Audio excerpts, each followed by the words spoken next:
Eric Stokes and two Packers feeling the heat after Lions' loss. The Green Bay Packers are staring down some difficult decisions after a disappointing loss to the Detroit Lions on Thursday Night Football. The game offered a mix of promising moments and glaring issues. On the one hand, the Packers showed resilience, pushing one of the league's best teams to the brink. A few questionable referee calls in the fourth quarter left many wondering if the outcome might have been different. However, the defeat also exposed deep-seated problems that cannot be ignored. The Packers had a golden opportunity to capitalize on a Lions team weakened by injuries, but fell short. Lions offensive coordinator Ben Johnson masterfully exploited Green Bay's defensive vulnerabilities, particularly in the middle of the field. Whenever the Packers dialed up pressure, Johnson's offense countered effectively with screen plays. Meanwhile, the Packers' offensive line struggled mightily against a Detroit defensive line composed largely of backups, raising significant concerns about Green Bay's ability to win at the line of scrimmage. The Packers remained determined to seek revenge against the Lions in the playoffs, and Thursday night's game showed they're not far off. However, the loss highlighted the need for improvement, especially from certain players. With just 4 games left in the regular season, the pressure is mounting, and a few Packers find themselves firmly on the hot seat. Eric Stokes, CB Eric Stokes' return to health this season was supposed to mark a turning point in his career. The Packers hoped the former first-round pick could rediscover the form that made his rookie season so promising.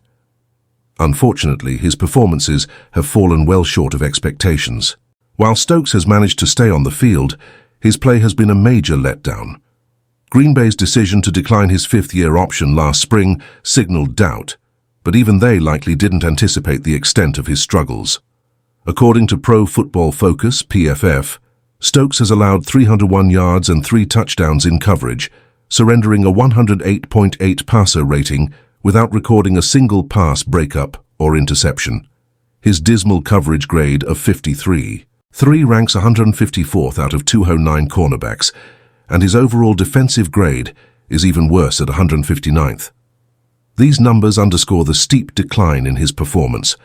The Packers now face a glaring need at cornerback, and Stokes' future with the team looks increasingly uncertain. With his contract expiring in March, it appears unlikely he'll be back in Green Bay. Josh Myers, C. The decision to draft Josh Myers 1 pick ahead of Creed Humphrey continues to haunt the Packers. Myers has had moments where he looks like a solid contributor, but inconsistency remains his hallmark. At his best, he's capable of providing stability in pass protection and opening lanes in the run game. Unfortunately, those flashes of brilliance are too few and far between. While Myers hasn't allowed a sack this season, he's been responsible for 21 pressures, the 4th most among centers, according to PFF. His struggles in the run game are even more pronounced, as he holds the 3rd worst run-blocking grade at the position, ranking 57th overall. Comparatively, Humphrey has blossomed into a 2-time Pro Bowler for the Kansas City Chiefs, leading all centers in pass blocking and ranking 2nd in run blocking. The Packers' offensive line woes have been a recurring issue, and Myers' performance continues to raise questions about his long-term fit with the team.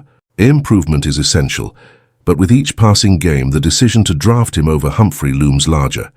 Isaiah McDuffy, LB, the Packers' linebacker core, has been a problem area all season, compounded by injuries to key players. 2nd-round rookie Edgerrin Cooper has missed the past 3 games with a hamstring injury, while Key Walker took time to adapt to the new defensive scheme before showing promise in recent weeks. Adding to the challenges, 3rd-round pick Tyron Hopper has struggled to make an impact, logging just 7 defensive snaps all season. As a result, Isaiah McDuffy has been thrust into an extended role. While McDuffy has made some notable plays, including a forced fumble and 3 pass breakups, his limitations are becoming increasingly evident. Opposing teams have targeted him heavily in coverage, with the Lions particularly exploiting this weakness. Against Detroit, McDuffy allowed all 9 targets in his coverage to be completed. Over the last 3 games, quarterbacks have gone 23 of 26 for 259 yards and 2 touchdowns when targeting McDuffy. On the season, he has allowed 50 completions on 60 targets for 508 yards and 4 touchdowns. These numbers make it clear that the Packers need to find a better solution at linebacker, particularly on passing downs. With Cooper nearing a return, it might be time to experiment with Hopper to see if he can provide an upgrade. Moving forward.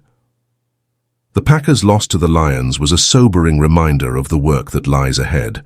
While there were moments of optimism, the performances of players like Eric Stokes, Josh Myers, and Isaiah McDuffy highlighted areas of weakness that must be addressed if Green Bay hopes to make a serious playoff push. Time is running out to make adjustments, and these next 4 games could define not only the team's season, but the futures of several players on the roster.